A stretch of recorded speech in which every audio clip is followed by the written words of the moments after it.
Because that's what you're doing. This is really about saving our country. You get to set the direction for the country. Can we get this done? Can you go out there and bring it home? Let's do it. Tomorrow night we win the Iowa caucus, and then we win this primary and we win the general. Okay, here we go. The stage is now set. First votes in the 2024 election will be tallied only hours from now. Tonight in Iowa, voters get their first verdict on the Republican presidential field when they go to caucus. We've waited a long time for this, right?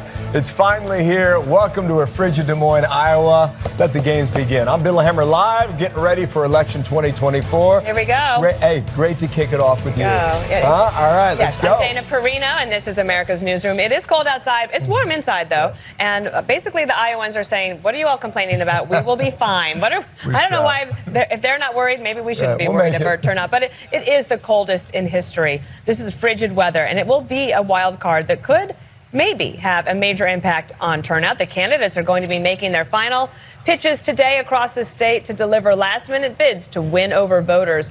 All pockets of the Hawkeye state could hold potential pickup opportunities. So even, Dana, with the stakes so high, will voters brave the cold? I mean, it's a fair question to ask to make their voices heard.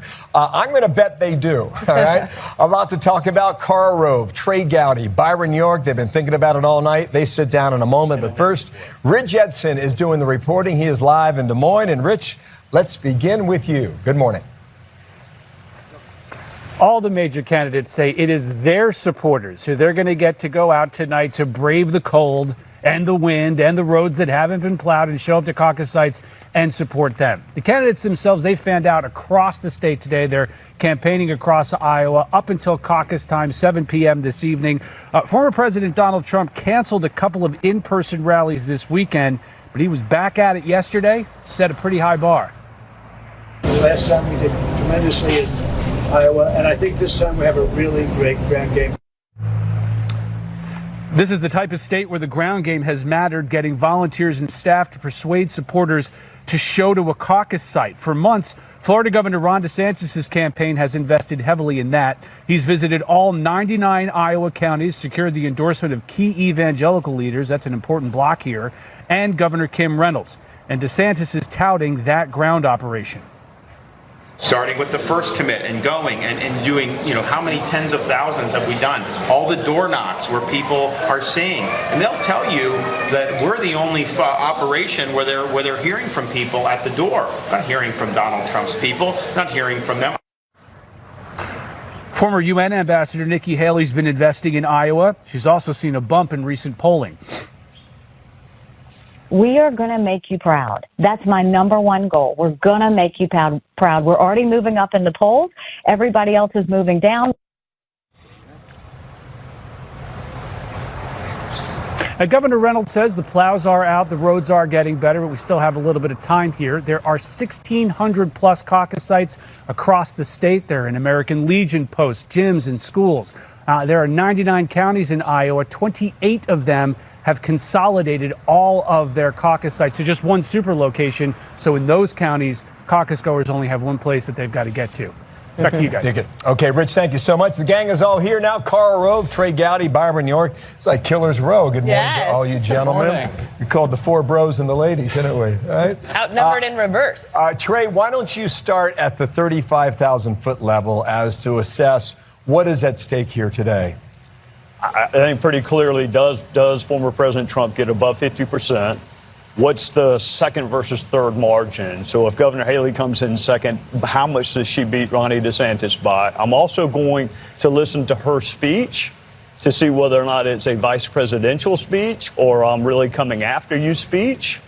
And then why does Ron stay in? I mean, if you're waiting on people to catch a cold or catch a conviction, that is not a compelling reason to stay in a race, to wait for somebody to get sick or go to prison. So what's your reason to stay in if you're third in Ron DeSantis?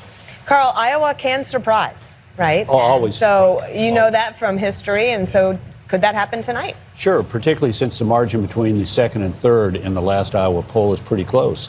And I mean, think about it. If there are 187,000 people turn out to vote like there were in 2016, that means, a change of 6,000 to 7,000 people has a big impact. So, Byron, I remember you walking down the sidewalk chasing John Kerry 20 years ago. I do believe that was you. It was. And you come back year after year and caucus after caucus. What are you seeing now? You know, and they never did anything for me at the Kerry White House. It was terrible. Look, I think you can talk a lot about second and third, but you really shouldn't lose the big picture, which is there's one candidate who appears to be headed for a prohibitive victory. The reason Trump wants 50+1 is that so he can say to all the other Republicans, look, you take all the anti-Trump Republicans, put them all together, and they still can't beat me. Why don't we just end this right here? On the flip side, the reason they want him under 50% is to say, look, more people voted for somebody other than Trump than voted for Trump. We need to have a big primary season. So really, if Trump gets over 50, I think it's going to be hard for anybody to argue that he's just not going to go ahead and win. Let's take a listen to some of the candidates. This is call for number one on what they think is going to happen.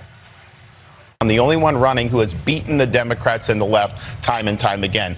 We need to win again as Republicans. That's how you turn this country around. Every other candidate is dancing to the tune of their biggest donors. And in my case, my biggest donor is me.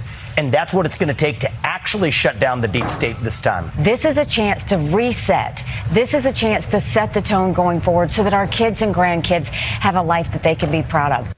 So that's the pitch, Trey. And there were some people who say they're still undecided, but tonight is really going to be determinative. There's a lot of members of Congress here in Iowa, and many of them have endorsed President Trump. How much does that affect voters back home when their congressman is here? Less than zero. I mean, I know we're experiencing negative numbers right now. I don't know whether you believe in negative numbers or not. I just don't think endorsements other than Chris Sununu move the needle. I think Donald Trump's endorsement moves the needle. I'm not sure how many people can name their congressperson back home. So anyone who's undecided, Dana, is undecided about whether to go out in subarctic temperature and vote. I really cannot imagine anyone's undecided about who they're going to vote for. Tonight. To Byron's point here, Carl, just put up call for number 3, guys. You look at history out here in Iowa, it can change things. Ted Cruz was at 20 before the caucus. After New Hampshire, he was at 28%. And Rick Santorum, he was at 3% before Iowa, and then he came out of New Hampshire 2 weeks later, and he was at 30%. Well, the best example is 1984 in the Democratic caucus in Iowa. We all know Walter Mondale is going to be the nominee of the Democratic Party, and the last Iowa poll has him at 49. Tied for second are John Glenn, and a senator from Ohio, and Jesse Jackson, Reverend from Chicago, at 13 each. Number 4 is Ruben Askew, former governor of Florida, and tied for 5th and 6th are 2 U.S. senators, Alan Cranston of California and Gary Hart of Colorado. On election night, Mondale nails his number, 48.9%, but number 2 is a surprise. Gary Hart at 17, and for the next 8 days, all we're talking about is Gary Hart, who's this surprising young second-place finisher, who then upsets Mondale in New Hampshire, and the contest goes on until June 5th. The nomination for the Democratic Party is settled on June 5th when Hart wins California, South Dakota, and New Mexico, part of the 27 states he takes. But Mondale wins West Virginia and New Jersey and clinches the nomination with 21 delegates to spare. And it all started when a guy jumped up from 3% in the last Iowa poll and got 17. You sound like Chat GPT. It's amazing. Byron, one of There are 2 ways I could take that, incidentally. That's really good. One of the storylines here, of course, is Joe Biden, the current president. There was a brutal ABC poll yesterday, call for number 4, his approval at 33%. Nikki Haley's been making the argument that if you look at polling in a general election, if she's up against Biden, that she's the one that wins. Republicans aren't always persuaded by electability, however. So tonight, how much is the idea of Joe Biden becoming reelected on the minds of the voters here? Well, first of all, Haley has been citing a Wall Street Journal poll, which is about 5 weeks ago, that showed her beating Biden by 17%. It was an outlier. They've had a lot of polls that show that Biden actually could defeat her. The other night when you had a debate between DeSantis and Haley, just the 2 of them together, they're both 30 points behind President Trump. The caucuses are coming up in a few days. They've got to do something, and they spend the whole time beating up on each other. Sure did. And that does kind of turn people off. And Carl was talking about this history. What we have here is something that hasn't happened in anyone's living memory, which is a former president running for his old job again after being out of office. I mean, it's just it just happened once in 1888. And you don't remember that? I do not remember that. 1892. 1892. Grover Cleveland. 1892. It was 1888. Carl, to have your brain, I would do it. Guys, quickly, lightning round. One key tonight that you're watching, Trey. Name it. Margin between second and third. Dig it, Carl. 50% for Trump. Okay, Byron. Evangelicals. Ted Cruz won them in 2016. Trump is hugely ahead, but we'll see how hugely ahead. Like it. You guys are welcome back anytime. Thank you. Thank you, please. Well, we'll see you all day. Warmer next time, promise? It will be. Indeed. All right, thank you, everybody. And Fox News will be live in Iowa all day. Join Martha McCallum and Brett Baer as the results come in. That starts tonight at 10 p.m. Eastern. And we will be live tomorrow morning to break it all down as the focus shifts to New Hampshire. And then we race to the Northeast. That we do. I haven't checked the forecast there yet. It's got to be warmer. We're going to have a really long day today, but it's going to be very captivating. We'll take throughout the state of Iowa. We got some great reporters out here and 3 awesome analysts with us today. Thank you guys again. And much more to come. Republican candidates, meanwhile, making a last-minute push ahead of throughout the day, the caucuses tonight. Vivek Ramaswamy talking to voters right now. He's been to almost 400 rallies. No one has topped that. We'll bring you live coverage coming up here, Dana. Sure. Plus, Arctic conditions blanketing the Hawkeye State. Will the sub-zero temperatures put turnout into a deep freeze? And there's also this.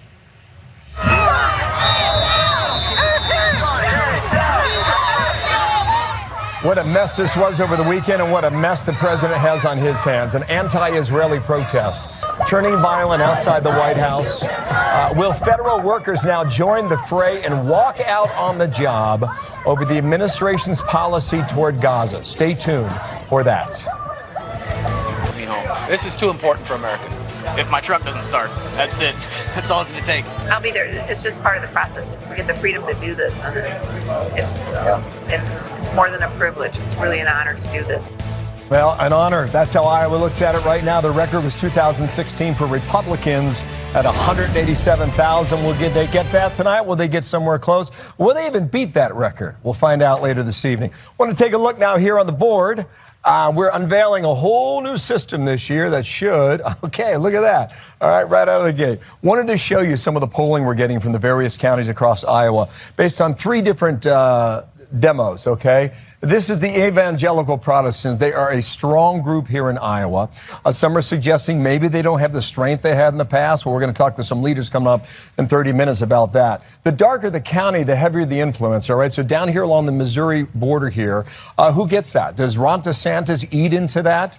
Does Donald Trump do better than he did 4 years ago? Also up here in the western half of the state, that's where you find a lot of evangelicals, especially up here in the northwest corner. These 4 counties right here, by the way, have picked a winner. They picked Ted Cruz, all 4 of them. They picked Ted Cruz in 2016. They picked Rick Santorum in 2012. They picked Mike Huckabee in 2008. Collectively, all 4 of them. We'll see how they break down tonight. This is college-educated women. If Nikki Haley is going to finish that surprise, strong second finish, this is where she's going to be looking. This is Des Moines, where we are, Polk County. To the west, Dallas County, quickly growing area. And over here along the Mississippi River toward there, University of Iowa, that's Johnson County. She'll be looking in that area. Rubio did really well there 4 years ago. We'll see whether or not he can draft similar support this year, 4 years later. And these are independents. And what I would point your attention to is the Mississippi River counties right now. You see a lot of independents here as they vote. And again, here along the Minnesota border up in the north. So just a bit of a breakdown. We'll slide on back over here at the River Center in Des Moines. Wonderful place, by the way. Awesome to be here for the last couple of days. There she is, Dana Marie Perino. Sitting there patiently waiting for her partner to return. I was just thinking, is there anything I can do to help you at the board? But I think you got it. So far. I don't think there's anything I would know that you don't know. No, we got a ways to go, kid. People love it We got when like you're at the board. 15 hours. So, but I think it'd be really interesting if you key on a lot of these counties. You can, throughout the day, you'll be able to say, well, what about this and what about that? Then when it breaks tonight, around 8 Eastern, 8:30 Eastern time back in New York, we'll see whether or not they match up the way we expect. And I'm looking at youth vote. Just to be, I'm curious. And certainly evangelicals, rural versus more suburban. And then I also think that it's important to look at this, the new voter. Okay, so Trump has been winning the new voters, before. but Vivek Ramaswamy also grabbing a lot of that attention. Okay, organization wins here in Iowa. We'll see who's got the best of it. I'm organized. Dig it. That's true. We say our borders are secure with what's going on down there. Not knowing who's coming across, why they're coming across, and the drug trade and the fentanyl. Anybody says that's a secure border needs to have a serious conversation with them. Immigration is one of the top issues in Iowa. We've heard that from so many people. Some 1,200 miles north of the U.S.-Mexico border, that's where Iowa is. And it's sure to be a hot topic at the ice-cold caucuses tonight as we await a Supreme Court decision on yet another border dispute between the White House and the state of Texas. Matt Finn is live in Eagle Pass, Texas with more. Hi, Matt. Hi, Dana. This is Shelby Park along the Rio Grande River here in Eagle Pass. Our viewers may recognize it as one of the hottest spots for illegal immigration anywhere on the southern border. And as it stands right now, Texas has seized control of this park and banned federal agents. You may recall that giant crush of illegal immigration in this very park just a few weeks ago in December. Texas Governor Abbott argues President Biden's border policies have allowed the cartels unfettered access to smuggle migrants into this park and this area. So Texas has kicked out Border Patrol agents, arguing in part that the state of Texas will do a better job deterring migrants. Now the Department of Justice and the state of Texas are battling for control of this property along the river before the Supreme Court. The Biden administration has now warned the state of Texas it must stop blocking federal agents immediately. And if it doesn't change course by Wednesday, a federal attorney warns Texas, we will refer the matter to the Department of Justice for appropriate action and consider all other options available. Also this morning, the Texas Military Department is shooting down an allegation from Democratic Congressman Henry Cuellar, who tweeted that Texas is responsible for the drowning deaths of a migrant mother and her 2 children over the weekend. Cuellar claims that Texas blocked Border Patrol from accessing the river to rescue those migrants. The Texas Military Department responding claims that Texas Military Department prevented Border Patrol from saving the lives of drowning migrants are wholly inaccurate. At the time that Border Patrol requested access, the drownings had occurred. Mexican authorities were recovering the bodies. Congressman Cuellar's allegation is gaining a lot of steam. Even the White House has weighed in, and this morning, the Texas Military Department is not taking those allegations lightly. Dana. Matt Finn, thank you so much. There's also this terrible news. A deadly terror attack rocks Israel. It happened in the city of Ra'anana, that's just north of Tel Aviv. Police say 2 suspects stabbed a woman and then carjacked her vehicle, using it to plow into a bus stop. 1 woman there died, and at least 16 others were hurt, some critically, in the ramming attack. Police say the 2 terror suspects are in custody, but schools in the area were put on lockdown, and the attack comes as Israel's war against the Hamas terrorist group just passed the 100-day mark. Wow. Watch that, right, as we move through the day, and this, too. Learned, actually, a lot from Iowa. We went in and won New Hampshire by a lot, and then we ran out the string. But that was 2016. The last time we did tremendously in Iowa, and I think this time we have a really great grand game. He was just south of Des Moines yesterday afternoon. President Trump with a message for his Iowa supporters. We are going to take a look now at the voting blocks that could propel him to victory in the Hawkeye State. Trump surrogate Congressman Michael Waltz has traveled to Iowa. We'll speak to him on that coming up. And the Biden team now shifting into re-election mode, who they're sending out to spread the Democrats and Joe Biden's message.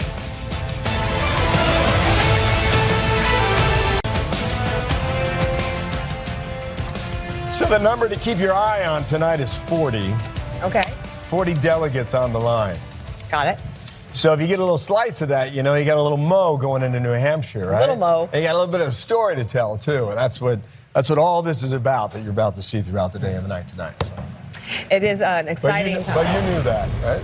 I went to the Iowa State basketball game last night with minus 16, so no, weather's not a variable.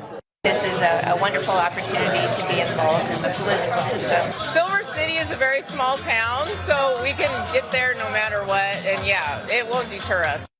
Yeah, brutal Arctic blast. Iowa doesn't care. Putting much of the U.S. into a deep freeze. More than 110 million Americans living under wind chill warnings and advisories and those bone-chilling temps. crippling power grids up and down the country. Here in Iowa, weather and politics coming head-to-head in tonight's caucuses, and we will see how one affects the other or not. Senior meteorologist Janice Dean with the forecast for the Hawkeye State. What is that, Janice? That's more than pink behind you. This is wind chill. So what it feels like when you go outside and you have exposed skin, this is the body that can't deal with all of this cold air and the wind combined. So feeling like minus 46 in Minot, minus 39 in Bismarck, and you get into Iowa and the temperatures and the wind chills are bitter. It will be the coldest caucus on record. But as you heard, folks, it's not going to deter them. The one good piece of news is we don't have a winter storm, right? There's no snow or blowing snow. There's no ice. Although I did hear Steve Ducey earlier say that some of the roads are still not plowed. So that's going to be a problem. You do not want to be outside for a great length of time because it's the wind chill that is very dangerous. Exposed skin, frostbite in a matter of minutes, and then hypothermia is an issue. So this will be our biggest takeaway is the wind chills, potentially deadly wind chills, right? So negative 38 in Clinton, Iowa, Sheldon, Iowa, and then your air temperatures are 0 or below that. So you know what? I'm hoping everyone dresses appropriately and stays inside where it's warm. Of course, time will tell, Bill Hemmer. We will certainly keep you up to date about the weather here. It went from pink to purple, so I think it's getting But I worse. match. I match the maps. Dig it. Thank you, Janice. Talk to you later. Thank you. You're going to be first in the nation. So brave the weather and go out and save America, because that's what you're doing. This is really about saving our country. Former President Trump firing up his supporters ahead of tonight's Iowa caucuses in the frigid weather. While he's made fewer campaign stops to the Hawkeye State than many of his challengers, he's still way ahead in the polls. And that could be largely based on the hold he seems to have with rural and evangelical voters, even some new voters as well. Joining us now is Florida Congressman Michael Waltz, a Trump campaign surrogate. And I like how they send the Floridians to Iowa so you can campaign. We're not in Florida anymore. You are not in Fortunately, Florida. I have been through the Army's Arctic warfare training. Yeah, I'm not worried about you. You're the tough Pulling out some of those skills. The Wall Street Journal headline that caught our attention is Trump's hold on rural America is key to his resilience. This is true. And when you look at the maps that Bill puts up on the billboard and you see those large swaths of red, that many of those counties are rural. What do you think is the appeal of Trump for those voters? Well, I think particularly here, farmers love President Trump. He took care of them under his administration. He entered into trade deals that ultimately benefited those farmers. And when we started putting tariffs in place in order to give him more negotiating power, he sent them directly to the farmers. But I think more broadly, Dana, those running against President Trump are testing a premise that you can get all the policies that he brought in place without the man, without the leader. And I've told group after group, that's kind of like saying you get SpaceX without Elon, or you get Apple without Steve Jobs. You don't get the America First policies that everyone loved and everybody wants to get back to without the leader of the movement. And so I think you're going to see an overwhelming victory tonight. So he has a track record because he's a former president, right? But Governor DeSantis has a track record too, and he's the governor of your home state. Why not support him? Well, because of I think he's been a great governor, Governor DeSantis. But we need to get back to someone who can hit the ground running as President Trump did. And that's everything from the Abraham Accords to the border, to the economy, to record low unemployment across every demographic, to veterans reform, to justice reform. I mean, the list is phenomenal despite everything thrown at him. So look, I was just talking to my driver on the way this morning after a very delayed flight, and he was lamenting that everybody else, why didn't they wait? And why didn't they wait until 2028? We have a great Republican bench, but this is President Trump's time. He's going to hit the ground running, and I think we're going to see a great win. One of the things in Iowa is the key to winning is a strategy and a ground game. And Ron DeSantis has worked with the consultants who got Ted Cruz over the finish line in 2016. Listen to Jimmy Centers. This is call for number 2. He says to the Des Moines Register, if that gets up to 30 plus, he's going to have a great night. He's talking about evangelical voters. He's going to get second place.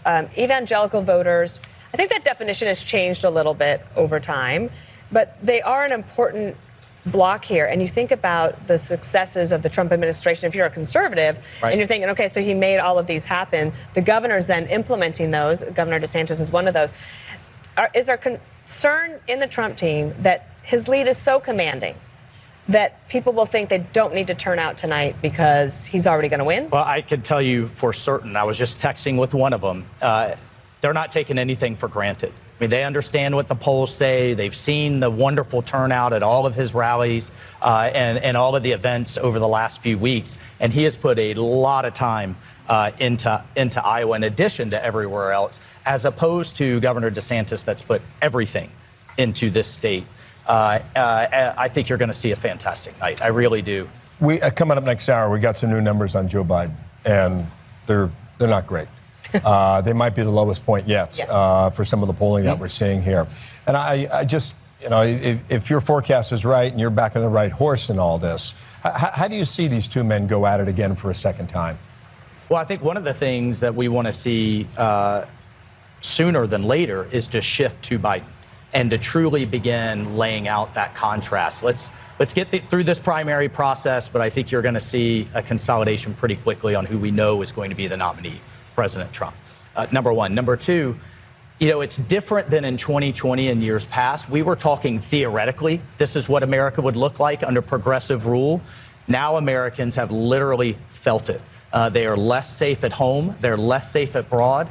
They're dipping into their 401k. They are purchasing less from month to month. So now it's not, just kind of this, don't take it from me or don't take it from President Trump. We can point to the disaster that is Bidenomics, and we can point to the world on fire. I mean, I can't tell you how many people I talk to, Bill, that say. So the number to keep your eye on tonight is 40. Okay. 40 delegates on the line. Got it. So if you get a little slice of that, you got a little Mo going into New Hampshire, right? A little Mo. And you got a little bit of a story to tell, too. And that's what all this is about, that you're about to see throughout the day and the night tonight. So. It is an exciting time. But you knew that, right? I went to the Iowa State basketball game last night. It was minus 16, so no, weather's not a variable. This is a wonderful opportunity to be involved in the political system. Silver City is a very small town, so we can get there no matter what, and yeah, it won't deter us. Yeah, brutal Arctic blast. Iowa doesn't care.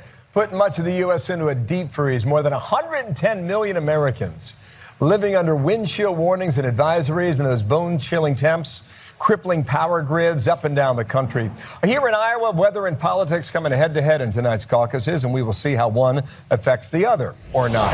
Senior meteorologist Janice Dean with the forecast for the Hawkeye State. What is that, Janice?